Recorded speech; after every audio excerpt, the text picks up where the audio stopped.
Thibitishwa na mkuu wa kituo huko mkoani Tabora, Al-Shabani kama afisa habari wa Young Africans. Toka hapo jana ameshikiliwa kwenye kituo cha polisi. Alikamatwa mishale ya saa 7:30 kwa taarifa ambavyo imeweza kuripotiwa. Yote hii ni kufanyiwa mahojiano kwa kauli ambazo amezitoa inavyosemekana kwa viongozi wa serikali, kauli ambazo zimeonekana kwenda tofauti ama kauli zenye utata, na hivyo kufanyiwa mahojiano kuhusiana hizo kauli ambazo ameweza kuzitoa. Lakini kubwa zaidi tunafahamu ya kwamba mengi yalijitokeza kabla ya mchezo wa Yanga dhidi ya Tabora United. Maneno ya nje ya uwanja yakawa mengi zaidi, lakini kila mmoja akizungumza, huku pia kwa upande wa Tabora wakimtaka afisa habari huyo ya Yanga, wakimpa masaa 24 aweze kuomba radhi kwa kauli ambazo alizitoa kwa RC wa Tabora ambaye ni Paul Chacha, ambaye ni mlezi pia wa timu ya Tabora United. Lakini mambo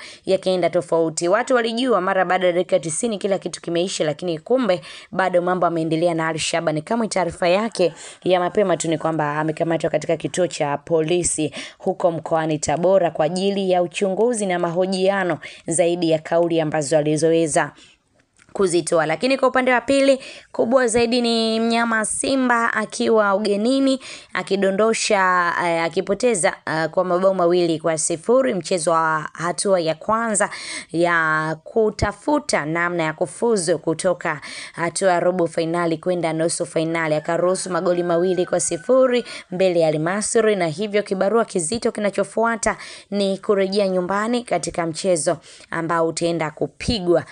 Tuambie nawe maoni yako kwenye hili, lakini kubwa zaidi tu usiache kusubscribe katika YouTube channel yetu ya Mtanange TV kama bado haujaweza kufanya hivyo, ili uendelee kujipatia taarifa zetu mbalimbali kwa haraka zaidi.